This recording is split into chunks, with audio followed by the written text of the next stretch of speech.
I'm Ola. Hi, I'm B. And together we're the Grown Up Experts.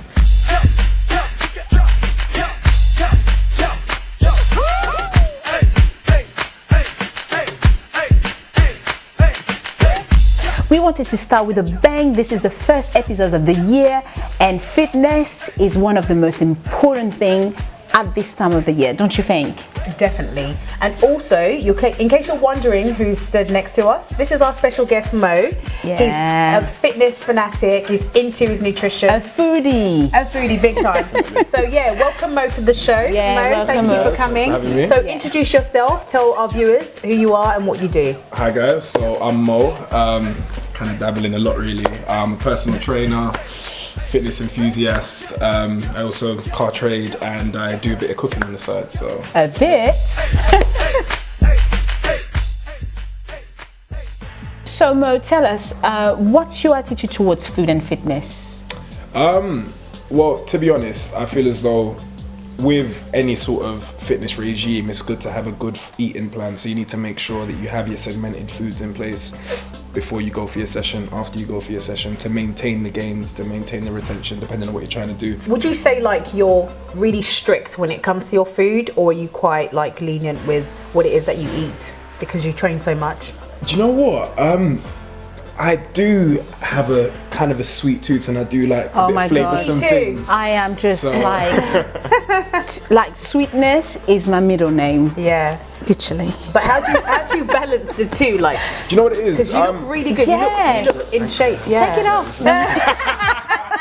Do you know, like, it's sort of it's somewhat to do with your metabolism as well. Yes. Like if you have a high metabolism, you're more likely to get away with eating some more of the, the fattening foods, or some more of the foods that consist of a lot more calories. But depending on how you work out, depending on how you sort of do your workouts, you can sort of accommodate for that. So if you have a more intense workout, you're able to take a bit more calories on, to sort of replenish, and give you that sort of fuel power in the gym. My relationship when it comes to fitness, I'm very competitive. So anytime I work out is because I've got a goal somewhere. Unfortunately, sometimes it's not good, because if you haven't got anything coming up, Yeah, you're you slacking. don't, yeah. And that's obviously we're not the same B, No, because you for can't. me, it's more of a, I love it.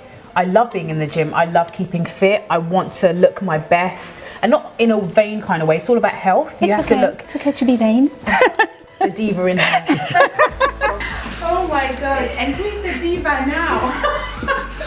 Okay.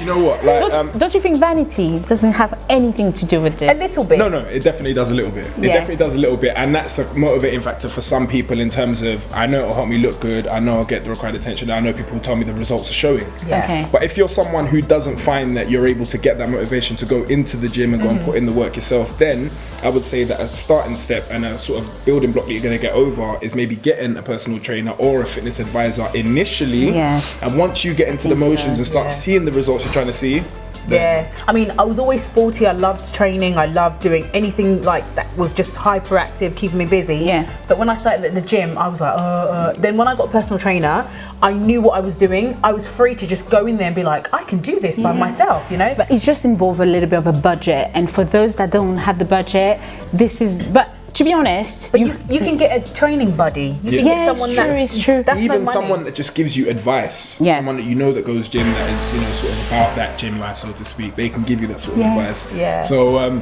it doesn't necessarily. What are you looking for in a woman? When you see a woman, are you looking? Does she have to be fit or Muscles. Yes, trim, punched. Do you know what? I wouldn't really say there is a specific sort of category that I'd say I go for. So I go for fitness girls, or I go for slim girls, or I Yeah. go for short girls, or I go for fat girls. Would you go for a fat girl though? Let's just be real here. Yeah. It depends. It depends. You're literally putting him on the spot. Yeah, no. But do you know what the funny thing is? Swear to God, all honesty, it depends. It depends. Like Yeah. if. Personality has to come into but play, let me not yeah. just try and say it for the cameras. All personality. No. It's not just personality.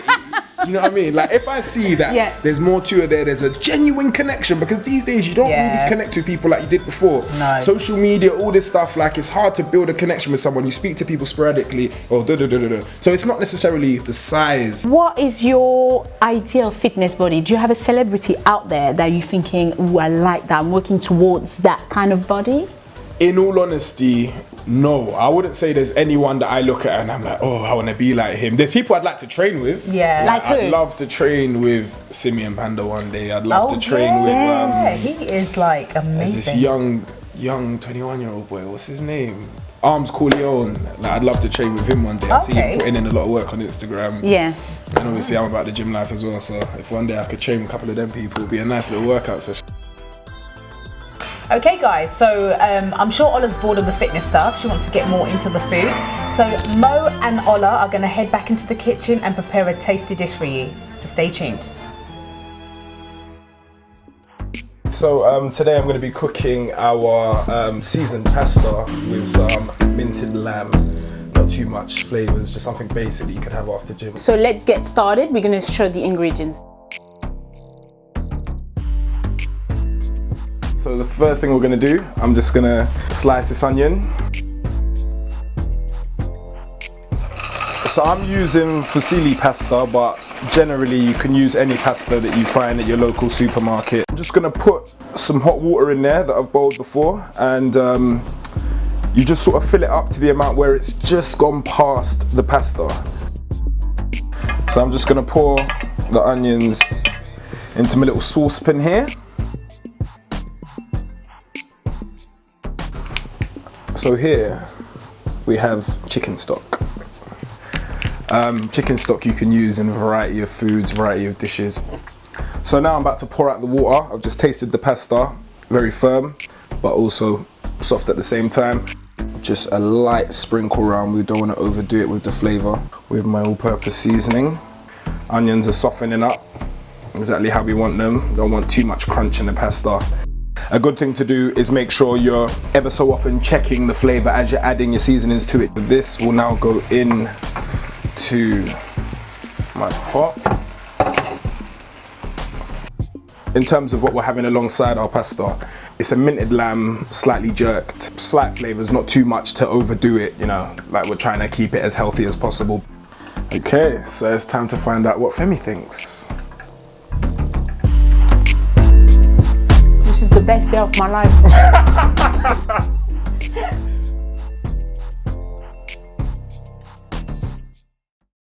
So Mo, how did you kind of start cooking? Where did that all begin? Believe it or not, it all started, I used to go uni, and then I'd go home on weekends and go and pick up my mum's food because I can't make anything. I was getting tired of spending all my money on takeaways. You hear that, guys? So, literally, I was just like, enough is enough. Like, let me do something about this. So then I started experimenting with seasonings. I bought some food, made so many mistakes, so much wasted money, and that's the thing. Yeah. You're scared to experiment because you know you're going to waste some of it. It's not going to be perfect first time, but trial and error, guys. Trial and error. Deal breaker. If she cannot cook, what's happening? Is it a deal breaker She's trying or no? to set him up. I'm not simple-minded in that respect. If a woman can't cook, like, You'll there's teach. degrees. There's degrees. Yeah. If she can't Some people cook say, to the point, I can't cook an egg, and you saying that out loud? yeah, if it's no. in that situation there, you're almost sort of proud to say that. I think that's just something you hide. Yes. So if you're someone who's preaching What are you the doing house, that face for? I'm not. Explain yourself, young lady. Okay, I've got a story saying I used to pretend for years that I couldn't cook just because I hated my friends asking me, can you come over and cook? So I'd be like, how would you cut this onion? And they would show me and I'd be sitting there like... I think there's a difference between a simple food and gastronomy. Yeah. So coming from a country of gastronomy, you have a pleasure. It's a passion to cook, and I think that's what it is about you. Up on a key point there. I always do.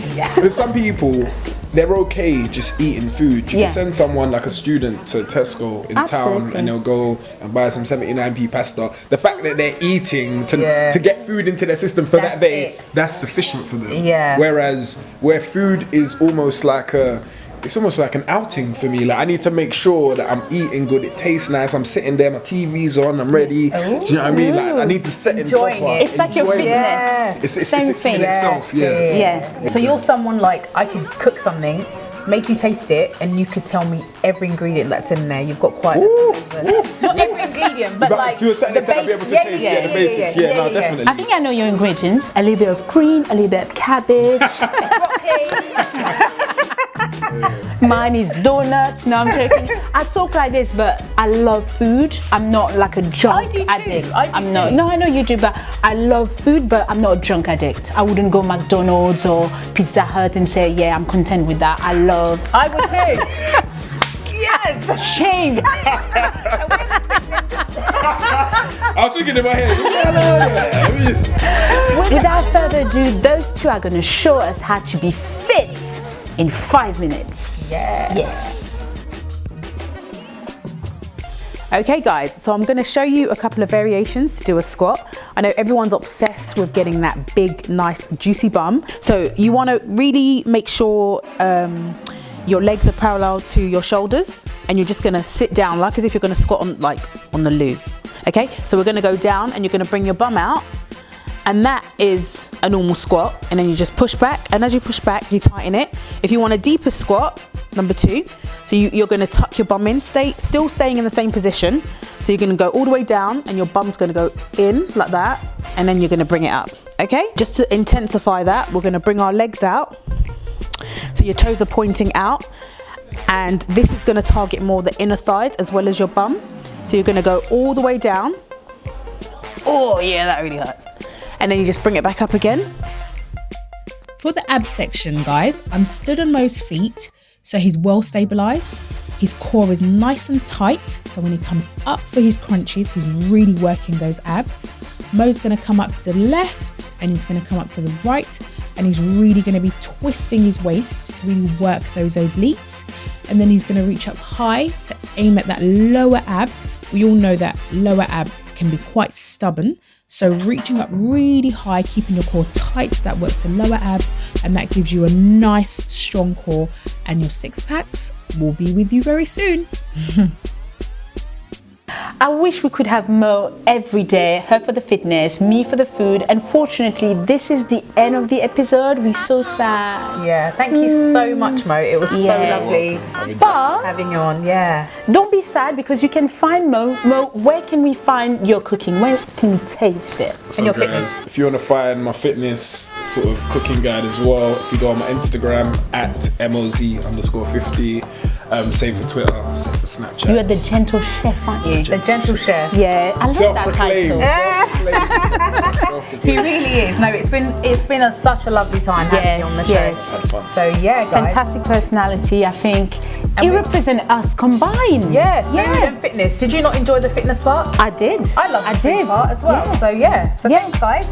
And then you can also send us all your email, your comments at the address down below. And as usual, we'll see you next week. Bye. Bye.